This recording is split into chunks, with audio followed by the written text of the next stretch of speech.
Okay, so we were discussing neutralization reaction. Neutralization क्या है? Basically जब आपका एसिड रिएक्ट करता है किसी भी एल्कली के साथ, so this is known as neutralization. अच्छा, एल्कली और बेस में डिफरेंस क्या है कि आपका जो बेस होता है वो सॉल्युबल इन वाटर होता है, और जो आपका एल्कली बेस आपका इनसॉल्युबल इन वाटर होता है, और एल्कली आपका सॉल्युबल इन वाटर होता है। ये डिफरेंस है एसिड उसमें बेस और एल्कली में। तो आइडेंटिफिकेशन मैंने आपको बताई होगी कि जो आपके स्पेसिफिकली जो ग्रुप वन के हाइड्रोक्साइड्स होते हैं they are alkali because they are soluble in water, जैसे कि NaOH। Na is in group one और इसका हाइड्रोक्साइड क्या है? This is your alkali. So when it reacts with this acid HCl, so it forms salt and water, salt and water, salt and water, salt and water. Okay. जैसे कि आप H2SO4 ले लो, acid आप change करते जाओ, alkali मैंने वही लिया हुआ है, एल्कली मैंने वही लिया हुआ है, तो फिर सॉल्ट बना आपका और वाटर बन गया।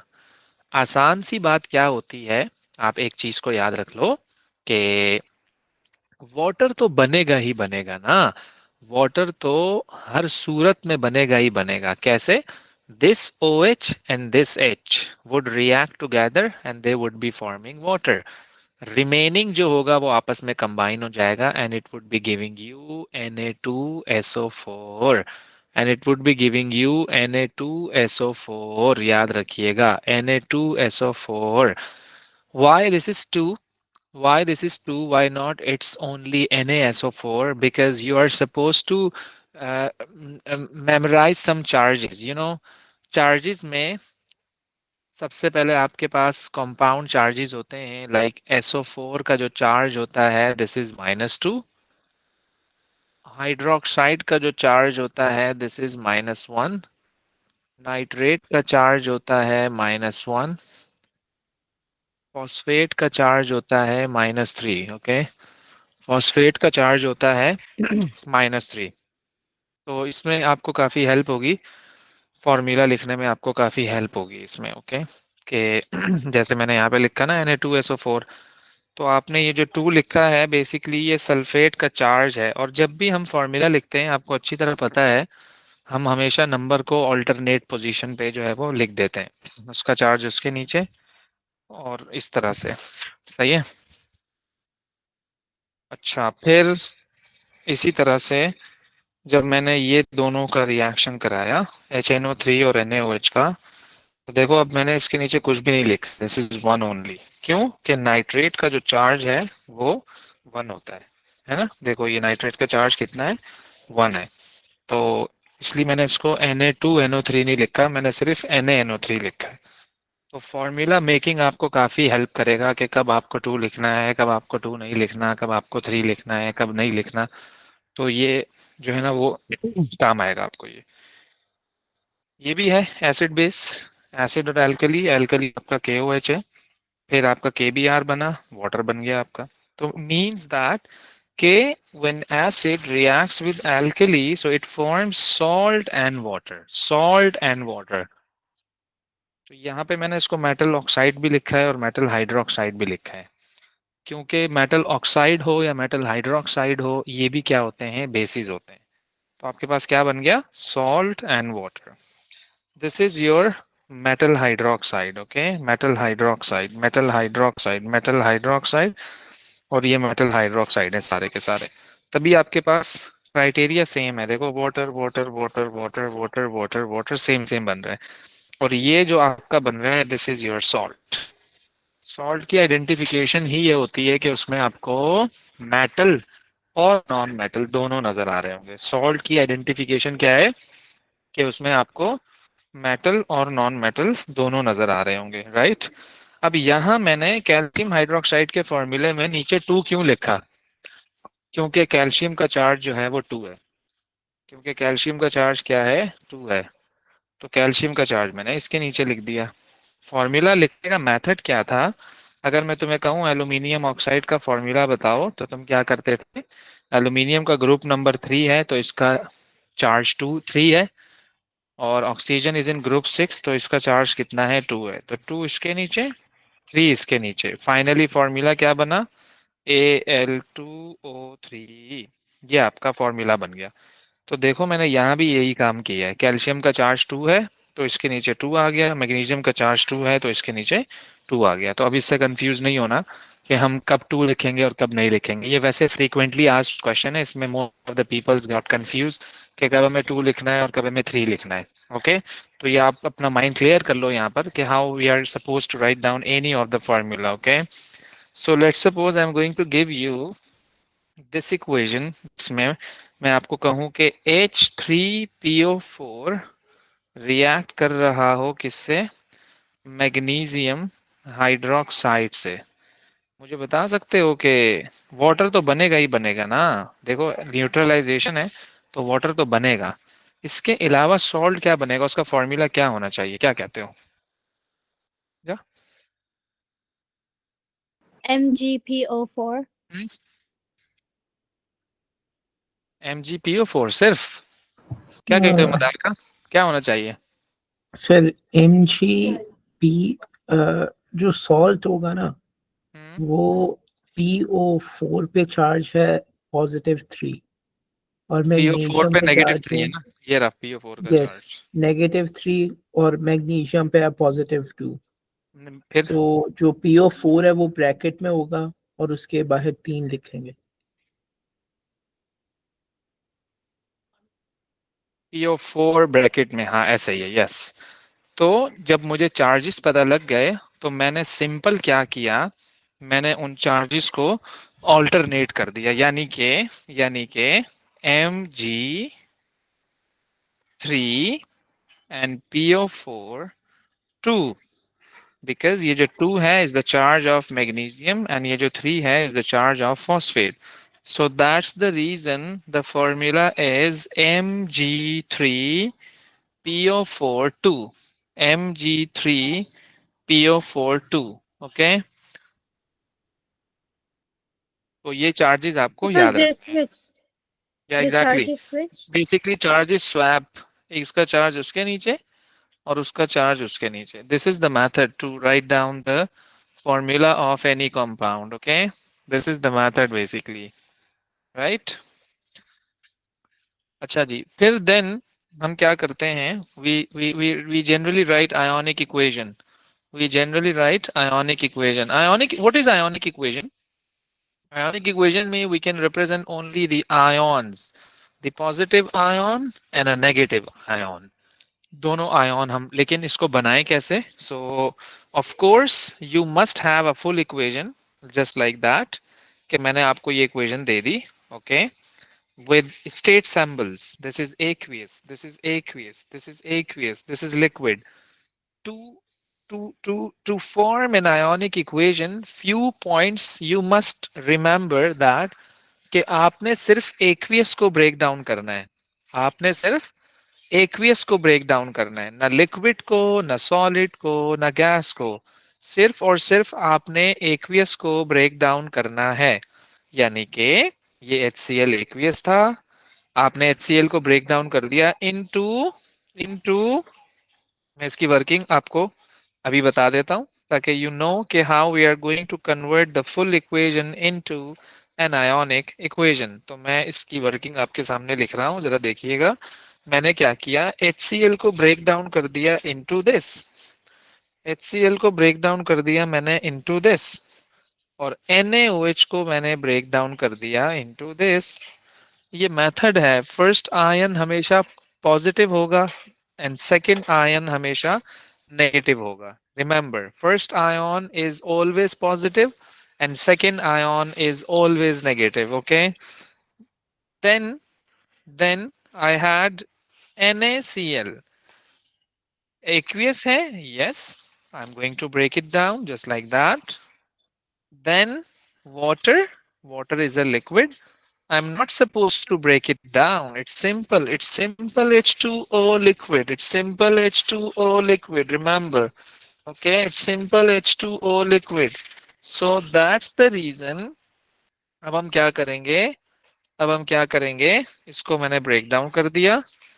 Cl से Cl कैंसिल, Na से Na कैंसिल, Cl से Cl कैंसिल, Na से Na कैंसिल, ओके।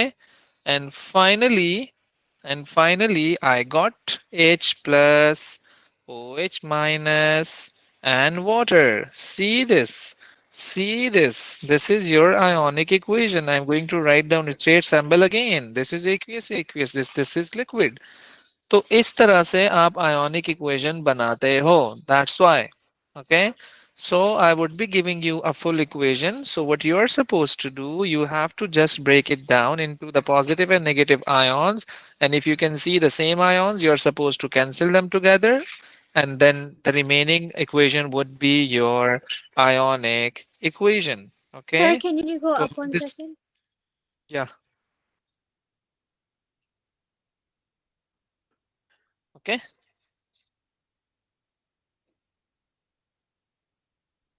चलें जी। फिर हमारे पास एसिड की दूसरी प्रॉपर्टी है reaction of acid with metal. Reaction of acid with metal, reaction of acid with metal, okay. तो अब इसमें होता ये है कि एसिड के साथ रिएक्टिव मेटल रिएक्शन करता है, एसिड के साथ रिएक्टिव मेटल रिएक्शन करता है। लेस रिएक्टिव मेटल रिएक्शन, यानी ऐसा नहीं है कि कोई भी मेटल हम लें और उसका एसिड से रिएक्शन हो जाए, ऐसा नहीं होता है, ओके। ऐसा नहीं होता है। So what I would be doing, you can see this is sodium, this is magnesium, they would be reacting with HCl or H2SO4 like an acid, okay। तो they would be forming salt and hydrogen gas। अब water नहीं बनेगा, अब क्या बनेगी, hydrogen gas बनेगी। तो इसलिए it's better to write down the general formula first. It's better to write down the general formula first, remember. तो आपने जनरल फॉर्मूला अगर लिख लिया तो आपके लिए चीजें थोड़ी सी और आसान हो जाएंगी। तो general formula says when acid reacts with metal, so it forms salt and hydrogen gas, salt and hydrogen gas, okay। तो मैंने क्या किया, this is your metal, this is your acid, this is your salt, this is your hydrogen gas, simple. इसी तरह से metal, acid, salt, hydrogen gas. So what you would observe in this, you would see fizzing, bubbling, effervescence. Okay, क्यों? Because hydrogen gas is produced. Because hydrogen gas is produced. That's why. That's why. तो ये आपको पता होना चाहिए। इसी तरह से कैल्शियम भी रिएक्ट करेगा सल्फ्यूरिक एसिड के साथ। इसी तरह से कैल्शियम भी रिएक्ट करेगा सल्फ्यूरिक एसिड के साथ। This is also a reactive metal. This is also a reactive metal. It would be forming salt, that is calcium sulfate, and hydrogen gas, okay। तो ये देखो जरा, aluminium, it's going to react with nitric acid, it would be forming aluminium nitrate, that is your salt, and hydrogen gas। तो मतलब के ये कोई बहुत ज्यादा कोई रॉकेट साइंस नहीं है। तो बस आपको क्राइटेरिया पता होना चाहिए कि यार अगर कोई मेटल एसिड से रिएक्शन कर रहा है तो उसको क्या बनाना चाहिए। तो यह है कि आपके लिए चीजें काफी काफी आसान हो जाएंगी, काफी। तो ये रिएक्टिविटी सीरीज है। तो इसमें जो स्टार्ट स्टार्ट वाले मेटल्स हैं ना, तो ये इजीली मेटल एसिड से रिएक्शन कर रहे होंगे। बाकी रेस्ट ऑफ द जो मेटल्स हैं वो they are not easy to react with any acid, since you have, whether you have HCl, whether you have HNO3, whether you have H2SO4। तो जैसे कि ये है ना, ये नहीं करते रिएक्शन, ये बिल्कुल भी नहीं करते रिएक्शन, ये आपको पता होना चाहिए, ओके। तो आप देखिए जरा, मैंने उस दिन भी ये रिएक्शन आपको बताए थे, ओके। क्राइटेरिया सेट हो गया ना यार। देखो, acid alkali, acid alkali, acid alkali, acid alkali, acid alkali. बस मैंने क्या किया, ये मेटल का हाइड्रोक्साइड है, ये मेटल का ऑक्साइड है, ये मेटल का हाइड्रोक्साइड है, ये मेटल का ऑक्साइड है। ये मैंने ग्रुप 1 के मेटल्स लिए हैं, ये ग्रुप 1 के, ये ग्रुप 2 के मेटल्स लिए हैं। तो मैंने आपको सारी इक्वेशंस इसलिए बता दी कि कल को अगर आपके पास कोई भी दूसरी तीसरी इक्वेशन आ जाती है ना, तो एटलीस्ट आपको पता हो कि भाई हमें क्या करना चाहिए और क्या नहीं करना चाहिए। तो you have the data basically, okay. Then हमारे पास जो नेक्स्ट रिएक्शन है एसिड का, वो क्या है? Reaction of acid with metal carbonate. Reaction of acid with metal carbonate. Acid जो है वो मेटल कार्बोनेट से भी रिएक्शन करते हैं, और जब ये मेटल कार्बोनेट से रिएक्शन करेंगे तो ये क्या बनाएंगे? है भाई, ये बनाएंगे सॉल्ट, ये बनाएंगे सॉल्ट, और ये बनाएंगे वाटर, और ये बनाएंगे वाटर, और ये क्या बनाएंगे? Carbon dioxide. Carbon dioxide. तो this is the general equation in which you can see के सॉल्ट भी है, वाटर भी है, और कार्बन डाइऑक्साइड भी है। Salt, water and carbon dioxide. Okay, तो ये इंपॉर्टेंट बात है। बस मैंने क्या किया, this is the sodium carbonate, this is calcium carbonate, है ना। बस फॉर्मूले में जरा गौर करिएगा कि बेटा कहाँ 2 आ रहा है और कहाँ 3 आ रहा है। बहुत आपने इसका ख्याल करना है, बहुत ख्याल करना है। अक्सर बच्चा फॉर्मूले में गड़बड़ कर देता है, उसको पता ही नहीं होता कि मुझे कहाँ 2 लगाना चाहिए और कहाँ 3 लगाना चाहिए। तो एटलीस्ट आप ये गलती मत कीजिएगा, ओके। तो मेटल कार्बोनेट आप कोई सा भी ले सकते हो, मैंने कैल्शियम का कराया है, आप मैग्नीशियम का कार्बोनेट ले लो यार, कोई इशू नहीं है। ये देखो, ये देखो जरा, मैं मैग्नीशियम का कार्बोनेट ले लेता हूँ। सो सब कुछ वही है, सब कुछ वही है। बट मैं ले रहा हूं मैग्नीशियम कार्बोनेट। मैं क्या ले रहा हूं? Magnesium carbonate, just like that. और ये कैल्शियम के बजाय क्या बन जाएगा? Mg. मैग्नीशियम। सिर्फ इतना सा डिफरेंस आएगा। तो तभी तो हम कह रहे हैं, अगर आपको इसमें इक्वेशन का ट्रेंड समझ आ गया ना, तो it would be very easy for you to predict any other reaction. It would be very easy for you to predict any other reaction. अगर आपके पास कोई भी एक रैंडम इक्वेशन आपसे पूछ ली जाती है, सो this is not a big deal for you, okay. तो ये है मेटल कार्बोनेट का रिएक्शन, राइट। अच्छा, मैंने ना सब एसिड से करा दिया है कंफ्यूजन को दूर करने के लिए। कंफ्यूजन को दूर करने के लिए मैंने पहले HCl, then H2SO4, then HNO3, then H3PO4, then this is Chiku. This is your ethanoic acid. This is your ethanoic acid. Ethanoic acid. Ethanoic acid. याद रखिएगा, इंपॉर्टेंट बात है ये. This is important reaction. Ethanoic acid. Okay. चलें जी. Then we have a base. Then we have a base. Base क्या है? यूं समझ लीजिए कि it's a metal oxide and hydroxide. Base क्या है? It's a metal oxide and hydroxide. It's a metal oxide and hydroxide. तो ब्रोस्टेड लोरी क्या कहता है? According to the Bronsted Lowry theory, what is a base? It's a proton acceptor. It's a proton acceptor, यानी कि let's suppose if I have ammonia, let's suppose if I have ammonia, ammonia का reaction हम अगर करवाएं किसके साथ? HCl के साथ, तो क्या होगा? क्या बनेगा? आप बोलोगे सर ये बनेगा, this is ammonium chloride, NH4Cl। अब मुझे समझ नहीं आ रहा कि यार यहाँ अमोनिया कैसे बिहेव कर रहा है। So you can see, ammonia में कितने हाइड्रोजन हैं? आप बोलोगे 3 हाइड्रोजन हैं। यहाँ कितने हो गए? 4 हो गए। ओके, तो मतलब इसने एक गेन किया है ना, मतलब इसने एक गेन किया है। तो जब गेन किया है तो इसको क्या होना चाहिए, जब गेन किया है तो इसको क्या होना चाहिए, proton acceptor. This is the proton acceptor.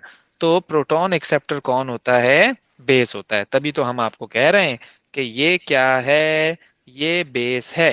Okay, तो अकॉर्डिंग टू ब्रोंस्टेड-लोरी डिफरेंट डेफिनेशंस होती हैं बेसिस की, बट हम सर अकॉर्डिंग टू आपके ब्रोंस्टेड-लोरी बेसिक डिस्कस। इक्वेशन को वापस एक्सप्लेन कर सकते हैं?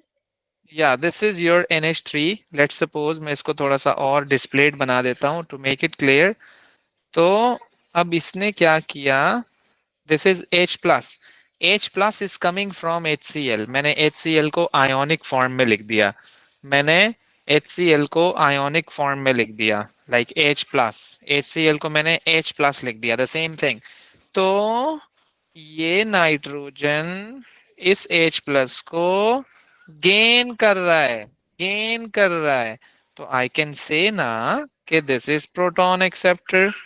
I can say ना कि this is proton acceptor. तो if this is proton acceptor, according to the definition, proton acceptor कौन होता है, proton acceptor base होता है, proton acceptor base होता है। That's why I am saying that कि ammonia is a base. Are you getting my point? Yes. Okay, चलें जी। और एंड यू नो बेस को हम कैसे आइडेंटिफाई करें। एसिड का तो मैंने आपको बता दिया कि एसिड को कैसे आइडेंटिफाई करोगे। Acid has what, H, H, H, H, HCl, H2SO4, HNO3, H3PO4, और चीकू, CH3COOH। तो इसमें H, H, H, H और ये H। तो ये तो आपको चलो क्लियर हो गया कि यार हम एसिड को आइडेंटिफाई कैसे कर रहे होते हैं हाइड्रोजन को देखकर। बेस को कैसे करेंगे, क्योंकि बेस का टॉपिक है पर्टिकुलरली, तो मुझे ये बताना जरूरी है कि हम बेस को आइडेंटिफाई कैसे कर रहे होते हैं।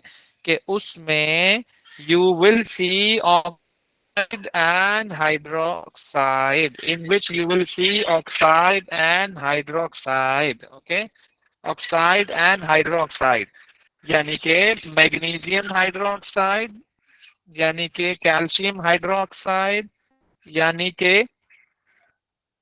कि magnesium oxide, calcium oxide, sodium oxide, potassium oxide. इसी तरह से आप यहाँ पर ले लो बेरिलियम हाइड्रोक्साइड, इसी तरह से आप ले लो बेरियम हाइड्रोक्साइड। तो मतलब अगर आपको ऑक्साइड और हाइड्रोक्साइड नजर आए तो आप क्या बोलोगे कि ये क्या है, बेस है। तो इसलिए अच्छा, एक एक्सेप्शनल है यहाँ पर, एक्सेप्शन है, दैट इज अमोनिया। मैंने अभी लिखा था ना NH3। NH3 में आपको ना ऑक्साइड नजर आ रहा है ना हाइड्रोक्साइड नजर आ रहा है, but still this is the base. तो ये आपका एक्सेप्शनल केस है जो आपको मैं अलग से बता रहा हूँ। ओके, वैसे जनरली अगर आप मुझसे पूछोगे कि इनकी आइडेंटिफिकेशंस क्या है, तो मैं आपको बोलूंगा कि यार ऑक्साइड और हाइड्रोक्साइड जो होता है वो क्या होते हैं, आपके बेसिस होते हैं। ओके, अच्छा, अगर आप मुझसे पूछो कि सर क्या एल्कली भी बेस होता है, सर क्या एल्कली भी बेस होता है, यस एल्कली भी बेस होता है। बस फर्क सिर्फ इतना सा है कि एल्कली वाटर में सॉल्यूबल होता है। यानी कि मैंने आपको दो फॉर्मूले दिए, एक मैंने आपको दिया बेरियम हाइड्रोक्साइड, ओके, गौर से सुनिएगा जरा, और एक मैंने आपको दिया मैग्नीशियम हाइड्रो ऑक्साइड। बहुत गौर से सुनिएगा जरा। आपने क्या किया, आपने इन दोनों को एक बीकर में डाल दिया। आपने क्या किया, इन दोनों को एक बीकर में डाल दिया इस तरह से, इसको भी और इसको भी। ओके, पानी ले लिया आपने इसमें। पानी लेने के बाद तो आपने इसमें डिप कर दिया, इसको आपने इसमें कर दिया। ओके, थोड़ा सा स्टिर करो जरा। स्टिर करने के बाद आप देखो कि कौन डिसॉल्व हो गया। तो as an experimental point of view मैं आपको बता रहा हूँ, when we did this experiment, so this was dissolved completely. और ये जो ये undissolved था। अच्छा, ये है तो बेस ही, क्योंकि they both contain OH। they both contain OH, so I can't say that they are not the base. They are base. They contain OH. But after the solubility test, I would say this is recommended. Okay, it's more better, it's far better to use the word alkali rather than base if the compound is soluble in water. तो मतलब सिर्फ solubility की basis पे कह रहे हैं यार, मतलब कोई और बात नहीं है. ओके, alkali कहने से वो कोई ऐसा नहीं है कि वो base base ही नहीं रहा. नो, ये मिस कॉन्सेप्ट है. ओके, बेस रहेगा बट वो सॉल्युबिलिटी की वजह से हमने उसको एक अलग से नाम दे दिया. सही है. लेट्स सपोज एक बच्चा है, उसका नाम है अब्दुल्ला. अब उसके घर वाले उसको उसको बड़ा प्यार करते हैं. अब वो उसकी अम्मी उसे कहती है भाई ये तो मेरा चांद सितारा है, ये तो मेरे जिगर का टुकड़ा है. तो क्या मतलब, अगर अम्मा उसको जिगर का टुकड़ा कह रही है तो क्या वो अब्दुल्ला नहीं है? अब अब्दुल्ला तो प्राइमरी. हाँ, वो तो कैरेक्टर की वजह से उसको निक नेम दिया है. तो ये बेसिकली बेस का निक नेम है, लेकिन वो बेस जो वाटर में सॉल्यूबल हो. ओके, चले जी. फिर हम आते हैं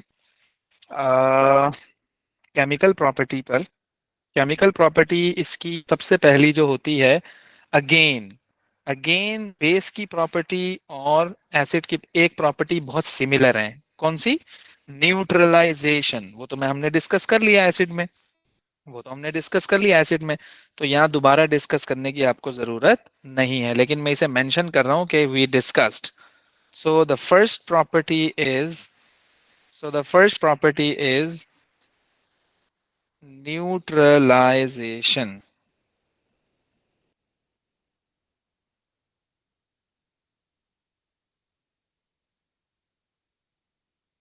neutralisation reaction. Neutralization reaction, same as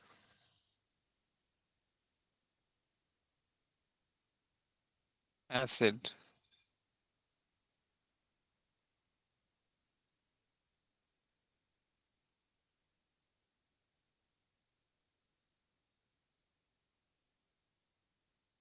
okay. तो मैं उसको दोबारा डिस्कस नहीं कर रहा, एक ही बात है. Second property is very important property, that is displacement reaction. You know, ये बहुत इंपॉर्टेंट प्रॉपर्टी है.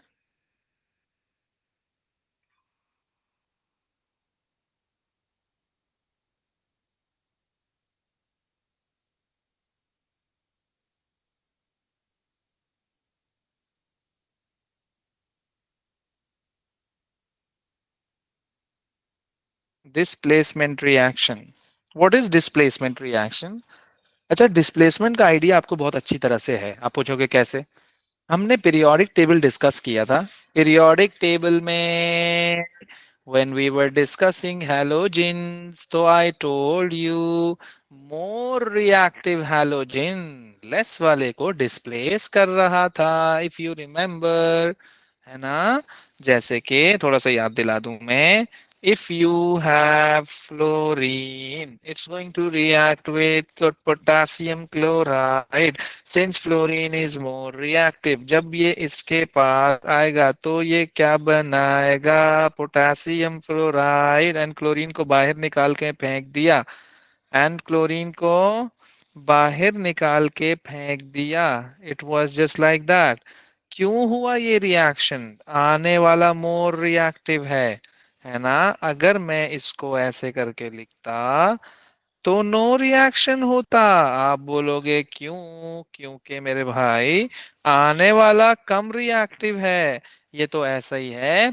आप सुबह सुबह स्कूल गए, आप एक चेयर पे बैठ गए, आपको पता है कि ये आपकी चेयर नहीं है, लेकिन आप फिर भी बैठ गए.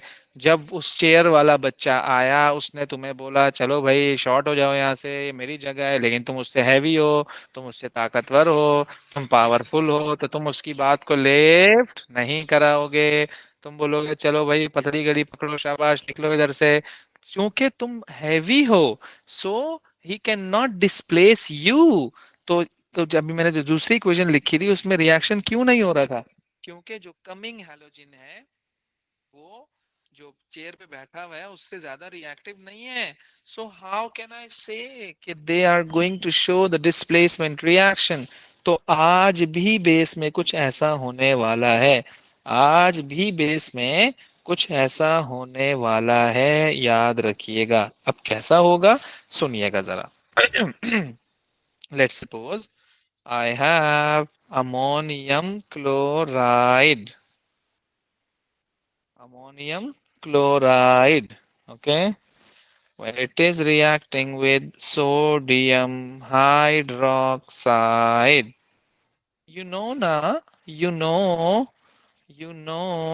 कि this is a strong base, this is a strong base, okay, और इसमें जो अमोनिया है this is weak base, this is weak base।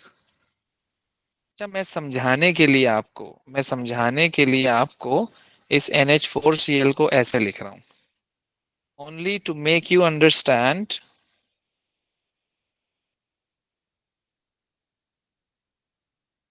सिर्फ समझाने के लिए लिख रहा हूं मैं ये। NH3HCl, भाई एक ही बात है ना।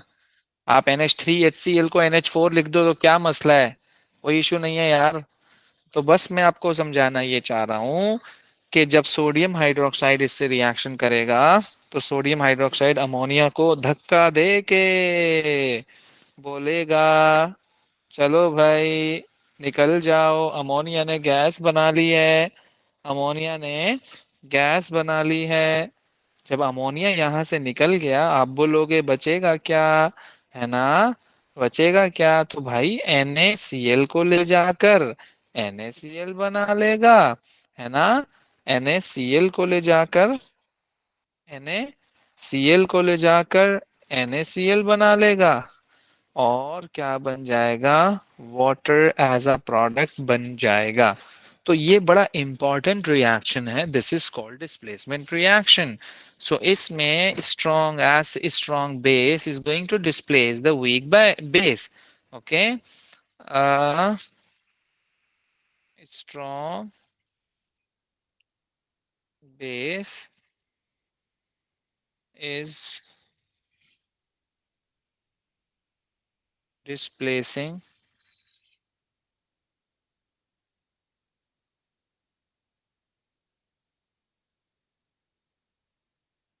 Weak base.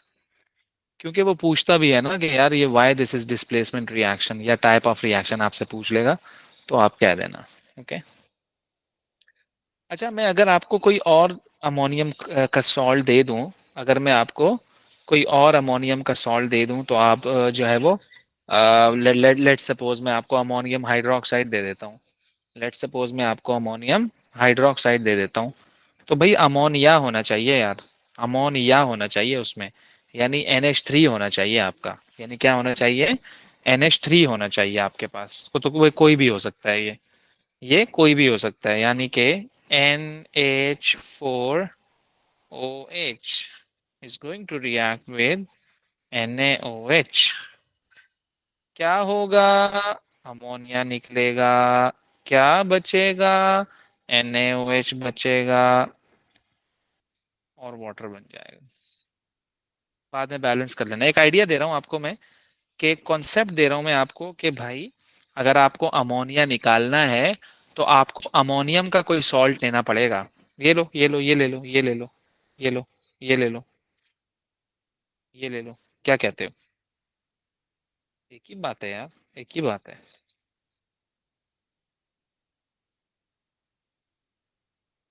ये बन जाएगा,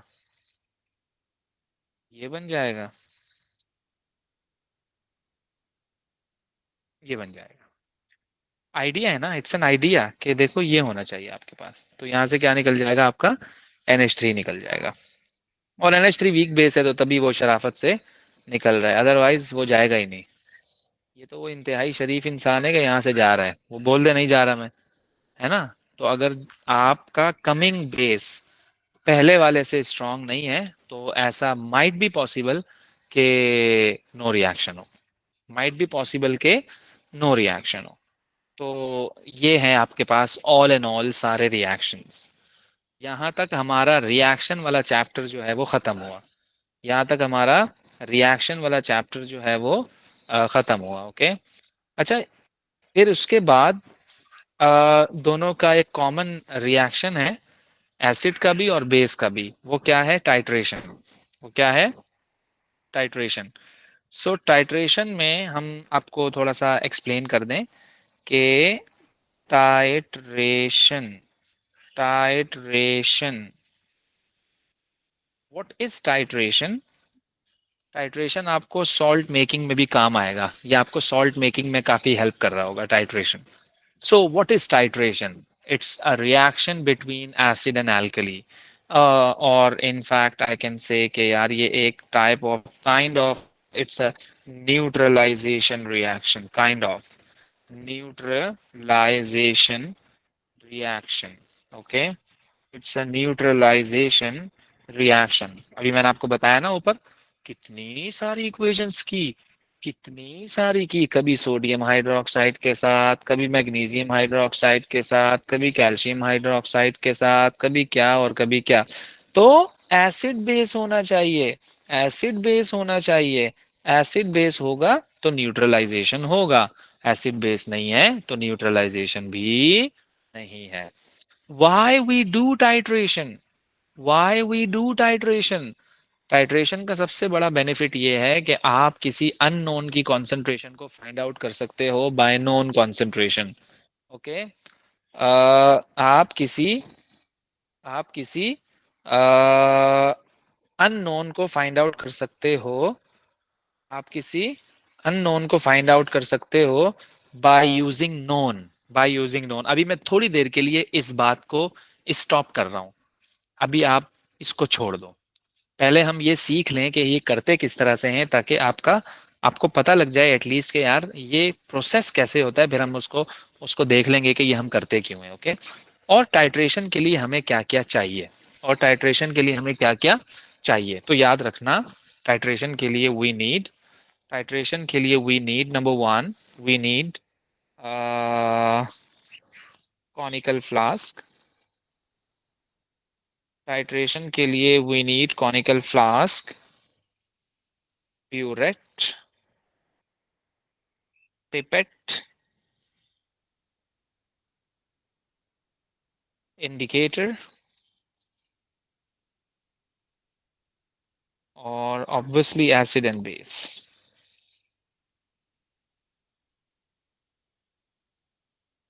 And also the retort stand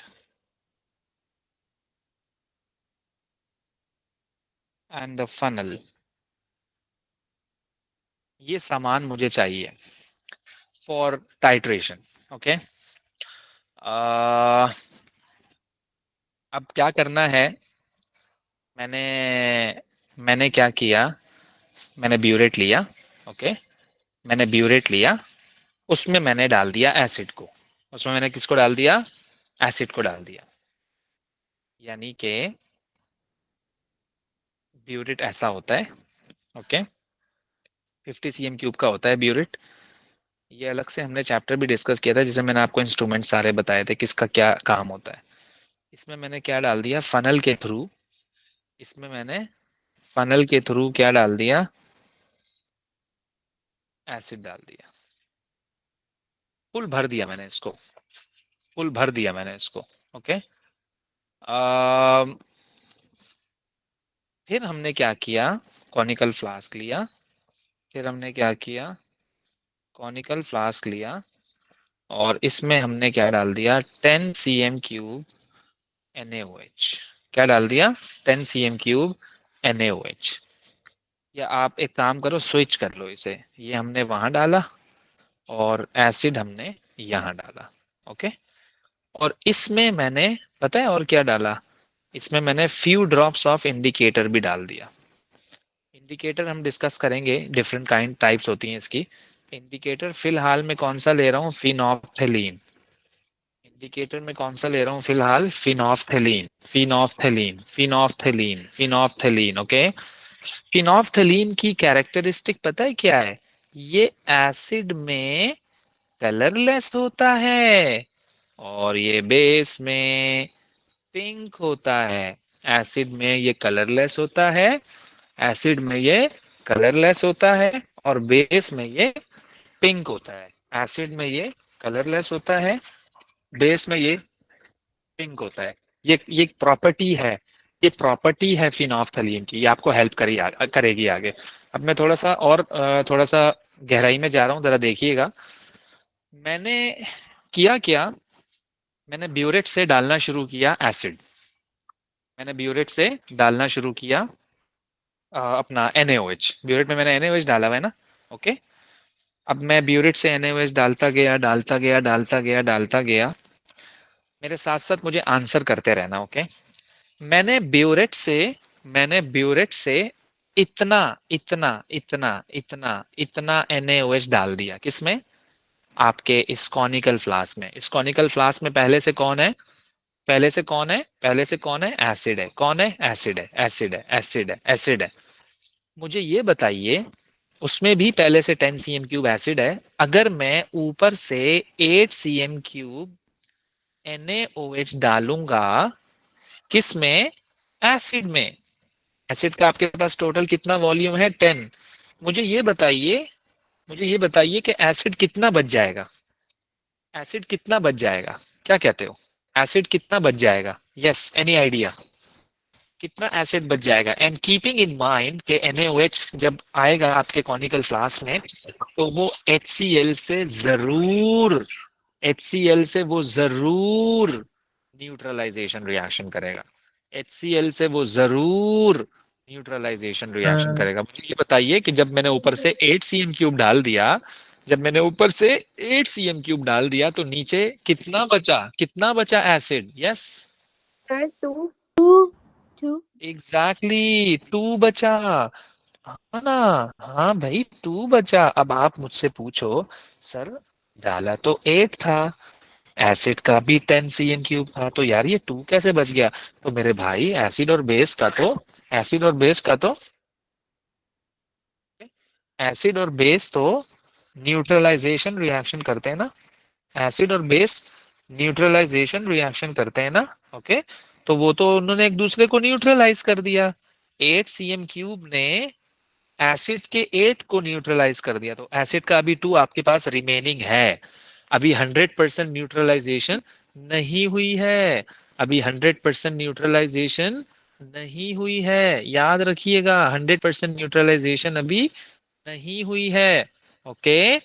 तो अब हम करेंगे ये कि जब 100% न्यूट्रलाइजेशन नहीं है, अब मैंने ना पता है क्या किया, मैंने ऊपर से 10 डाल दिया, मैंने ऊपर से क्या किया, 10 डाल दिया, क्या, NaOH। तो मुझे ये बताइए कि आपके कॉनिकल फ्लास्क में कोई एसिड बचा या नहीं बचा, या यस, नहीं. एसिड नहीं बचा, No.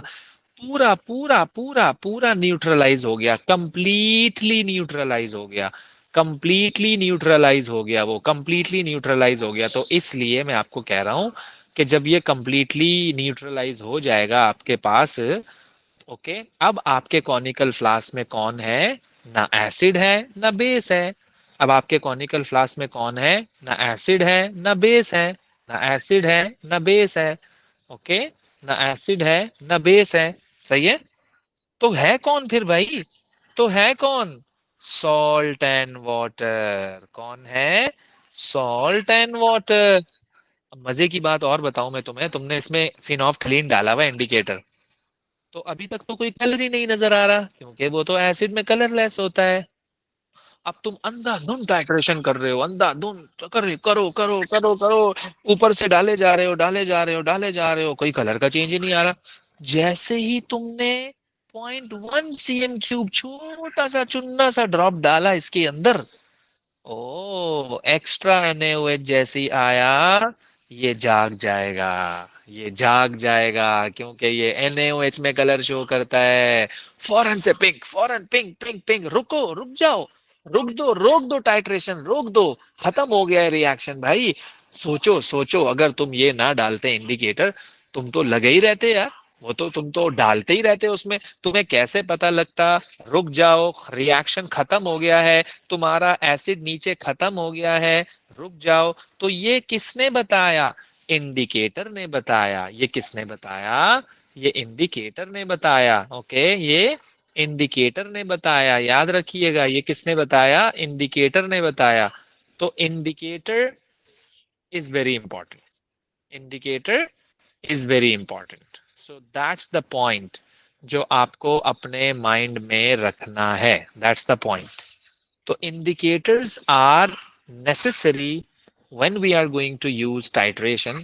और दूसरी बात ये, एसिड भी कलरलेस था, एल्कली भी कलरलेस था, एसिड भी कलरलेस था, एल्कली भी कलरलेस था, जो सॉल्ट बना वो भी कलरलेस था, जो सॉल्ट बना वो भी कलरलेस था। सोचो ना यार, जो सॉल्ट बना वो भी कलरलेस था। तो यार जब सब कुछ ही कलरलेस है तो मैं तो फंस गया भाई, मैं तो फिर फंस गया कि मुझे करना क्या है। तो इसलिए मैंने टाइट्रेशन के लिए फिनोफ्थलीन की हेल्प ली, मैंने टाइट्रेशन के लिए फिनोफ्थलीन की हेल्प ली। तो ये काम करता है तुम्हारा फिनोफ्थलीन, ये काम करता है तुम्हारा फिनोफ्थलीन, याद रखिएगा ये बात। ओके, तो दिस इज योर टाइट्रेशन। मैं इसकी एक छोटी सी एनिमेशन आपको दिखा देता हूँ, तो ताकि आपका कॉन्सेप्ट जो है वो कुछ क्लियर हो जाए। ओके, तो जरा देखिएगा। अच्छा, अब यहाँ पे दो बच्चे आते हैं, सर ये देखें मेरा पिंक कलर आया है, दूसरा आता है सर ये मेरा पिंक कलर आया है। कौन सा बच्चा? एक बच्चा मेरे पास लेकर आता है डार्क पिंक, एक बच्चा मेरे पास लेकर आता है, एक बच्चा मेरे पास लेकर आता है फेंट पिंक, फेंट पिंक, फेंट बिल्कुल लाइट पिंक। ये लाइट पिंक वाला बच्चा अच्छा है, ये लाइट पिंक वाला बच्चा अच्छा है। जो डार्क पिंक लेकर आया वो नल्ला है, वो नालायक है। क्यों है? क्योंकि उसको पता ही नहीं लगा भाई, रुकना था, रुकना था, अरे भाई रुकना था, क्यों नहीं रुके तुम? तुम्हें पता था कि जब जैसे ही पिंक कलर आना है तो टाइट्रेशन कंप्लीट हो जाती है। तो मतलब कि मुझे डार्क कलर नहीं चाहिए। डार्क का मतलब इतना ज्यादा उसने बेस डाल दिया, क्यों भाई, क्यों डाला तुमने एक्सेस जब नीचे एसिड तुम्हारा खत्म हो गया है? तो ये चीजें छोटी छोटी हैं जो आपको अपने माइंड में रखनी है। ओके, चलें जी, अब हम आपको बताते हैं, जरा देखिएगा। ये मैं अपनी स्क्रीन शेयर कर रहा हूँ, so see this.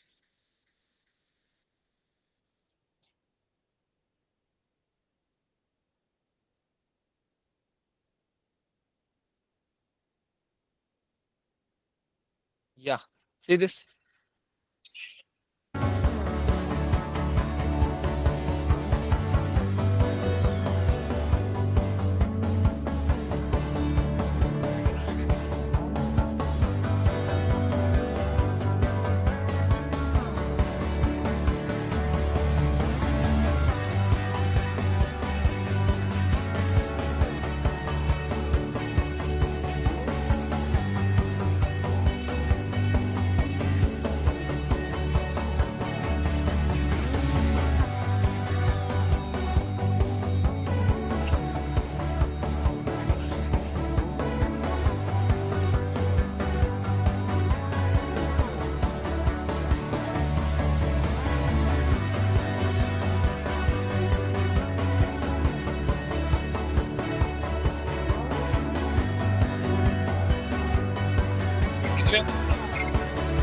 Unit set किया इस तरह से उसने,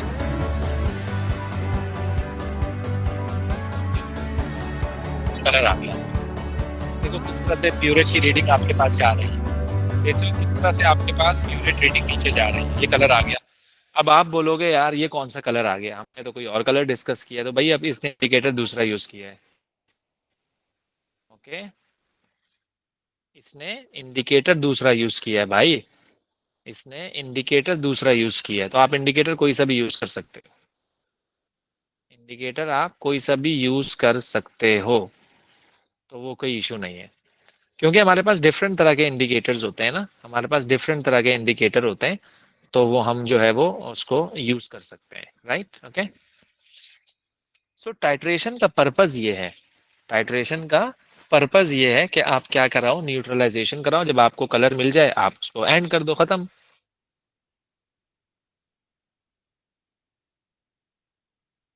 कोई भी कंफ्यूजन हो अभी क्लियर करो, कोई भी कंफ्यूजन हो अभी क्लियर करो। बाद की बात बाद में ही होती है, याद रखिएगा। बात का कुछ भरोसा नहीं है। कोई भी दिल में क्वेश्चन आ रहा है, कोई भी डाउट है, किसी भी किस्म का डाउट है, सो इसको तो अभी इसी टाइट्रेशन के टाइम अंदर आप न्यूट्रलाइज करते हैं और एग्जैक्टली इंडिकेटर से देखते या हैं। या एग्जैक्टली आप कोई सा भी एसिड और बेस ले सकते हो। इसमें कोई हमने रिस्ट्रिक्शन नहीं लगाई हुई कि नहीं भाई जो मैं ले रहा हूँ वही लेना है। No, it's up to you, आप क्या कर रहे हो भाई। बस कॉन्सेप्ट है कि हम न्यूट्रलाइजेशन कर रहे होते हैं बेसिकली टाइट्रेशन में। ओके हम न्यूट्रलाइजेशन कर रहे होते हैं टाइट्रेशन में, राइट। तो ये है इसमें पॉइंट वाली बात।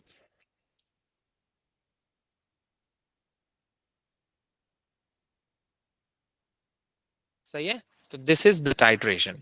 हमारे पास एक और इंडिकेटर होता है, that is methyl orange, that is methyl orange. अच्छा मिथाइल ऑरेंज का अपना कलर होता है यार। जैसे फिनोप्थलीन एसिड में कलरलेस है, बेस में पिंक है, ऐसे ही मिथाइल ऑरेंज का भी कलर होता है। ऐसे ही मिथाइल ऑरेंज का भी कलर होता है। ओके येलो और रेड कलर होता है उसका। यार हमें करना क्या है, हमें ये आइडेंटिफाई करना है ना कि रुक जाओ, रुक जाओ और मत डालो, रिएक्शन खत्म हो गया है। हमें यही आइडेंटिफाई करना है ना, और क्या करना है, और तो कुछ भी नहीं करना खास कुछ। तो आपको क्या है उससे कि कौन सा कलर आ रहा है, भले आता जाए यार, ब्लू आ जाए, पिंक आ जाए, ब्लैक आ जाए, रेड आ जाए, येलो आ जाए, हमें क्या करना है कलर से। We have to we have to notify. It's an indicator. It's going to show you that you are supposed to finish the reaction. You are not supposed to add more base from the burette. तो ये इसका purpose है। Okay बाकी कोई और scientific इसका reason नहीं है। हम कंफ्यूज हो जाएंगे ना, कोई किसी भी चीज का कलर नहीं है यार, मुझे कैसे पता लगेगा मुझे कब रुकना है, कब रिएक्शन खत्म हो जाएगा, कब मेरा रिएक्टेंट फिनिश हो गया, कब नहीं हुआ है। Of course simple common sense की बात है। एक और मजे की मैं आपको बात बताऊं, हमारे पास एक टाइट्रेशन होती है रीडॉक्स टाइट्रेशन। उसमें हम पता है क्या करते हैं, KMnO4 लेते हैं। क्या लेते हैं उसमें हम, KMnO4। मजे की बात बताऊं, उसमें हम इंडिकेटर डालते ही नहीं। अब तुम बोलोगे क्यों, KMnO4 का अपना पर्पल कलर होता है यार। जब उसका खुद का अपना पर्पल कलर है, why I am suppose to take an indicator. मेरा जो पर्पस था इंडिकेटर का वो तो अब खत्म हो गया। वो तो आप जो जिसकी आप टाइट्रेशन करा रहे हो it's already coloured. Of course if this is already coloured you are not suppose to take any phenolphthalein any methyl orange, common sense. तो ये है जॉब इंडिकेटर की। इस तरह से करते हैं हम अपनी टाइट्रेशन। ओके फिनोफ्थलीन सॉरी आप पिपिट लोगे, पिपिट लोगे आप, पिपिट से आप अपना एसिड इसमें डालोगे 10 cm³ अच्छा pipette is more accurate, pipette is quite accurate you no.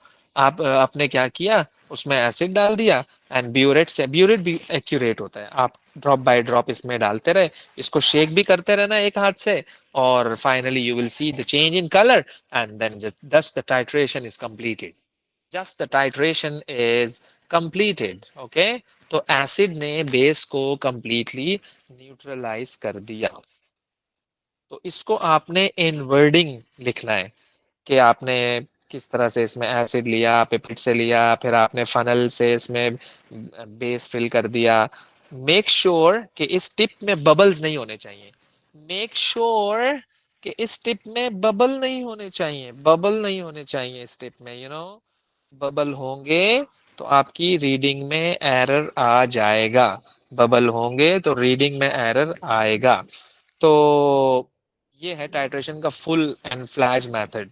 और दूसरा ये कि हम जब अपना रीटॉर्ट स्टैंड लेते हैं ना, रीटॉर्ट स्टैंड बेसिकली होता ये है कि वो आपके ब्यूरेट को होल्ड कर रहा होता है।